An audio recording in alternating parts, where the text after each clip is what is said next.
top questions. One more game to go, but is that enough time for KL Rahul before he faces Pakistan in the opener of the Asia Cup 2022? That's the first question. The second question is, why did India play Deepak Chahar? Was he rested? Is he injured? Was he match fit? Did they want to give a chance to Shardul Thakur? We don't have a clarity on that. The third is, what is the role of Sanju Samson? Is Rahul Dravid and co seeing Sanju Samson as their backup wicketkeeper for the 2023 ODI World Cup? And lastly, with the comeback of Hardik Pandya, where does it leave Shardul Thakur in the ODIs? If you believe the numbers, he's right up there on the top this season. Let's begin then with captain KL Rahul now. He's been in the spotlight since his return after a long time away from the game, first due to injury, then surgery, then COVID. This Zimbabwe series was meant to give him some much needed game time. It was expected that KL Rahul will get some overs in the middle to get back to the match form that he desperately seeks before the Asia Cup opener against Pakistan. Well, so far, that plan has failed. Rahul didn't bat in the first game as the openers won the match by 10 wickets. And in the second, Rahul misjudged the line by Victor Nayochi and got out for just one in his super short stay of 5 deliveries. That's hardly any time to judge his form or match fitness. But what this means is that now it comes down to the last game and how he does in that final game tomorrow. But it also leaves India in a curious position ahead of the Asia Cup. Do they go with KL Rahul on his past form and expect him to come and do well in the Asia Cup without any match practice?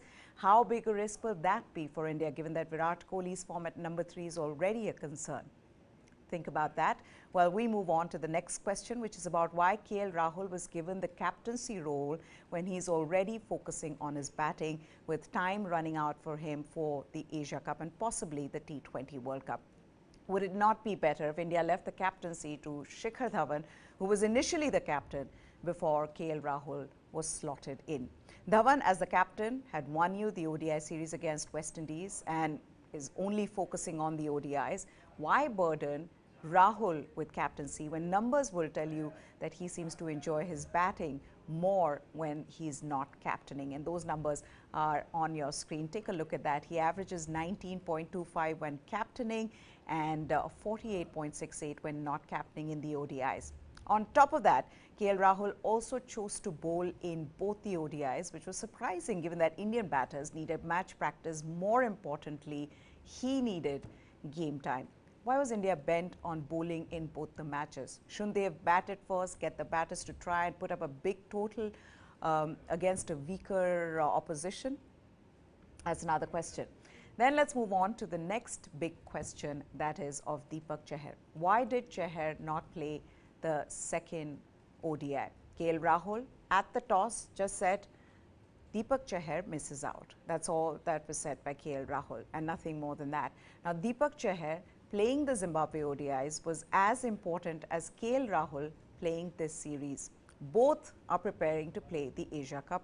Both are coming off injuries. With Jasprit Bumrah injured, no clarity on Harshal Patel's fitness, Avesh Khan's unimpressive numbers, it was important that Deepak Chahar play all 3 games. He won the Man of the Match award after what was his best ever performance in the ODIs with a figure of 3 for 27, ran through the Zimbabwean top order, and then, to everybody's surprise, he sat out the second ODI.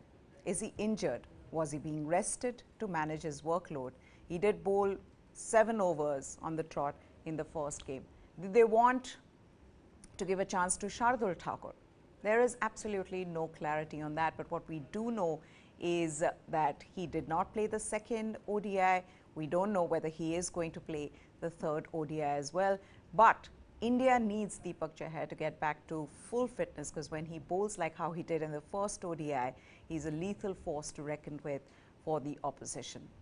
Right then, that takes us to Shardul Thakur. Lord Thakur showed yet again how good he can be as he took 3 crucial wickets, giving away 38 runs, including the wicket of their captain Chakabwa. Now, Shardul Thakur, it's an interesting one. Shardul Thakur may have been pegged back in the pecking order since the return of Hardik Pandya, but if you look at his ODI numbers this season, they are quite impressive. In 2022, he's played 8 matches. He scored 108 runs with an average of 54 and a strike rate of 100.93. That's great for a batsman. But in the last 4 matches, what he's done with the ball has also been very good. He's taken 10 wickets at an economy of 6.03, which is excellent.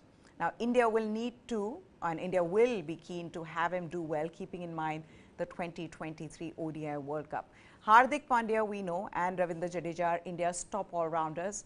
There is no doubt about that, no question around that. But we've seen what injuries can do. We've seen what injury did to Ravindra Jadeja some time back. We've seen Hardik Pandya come off injuries. So it's important now with Shardul being given the opportunities, and he's been grabbing all those opportunities that he's been given back as the backup all-rounder. So that's good news for the Indian team. And talking about grabbing opportunities, we have to talk about Sanju Samson.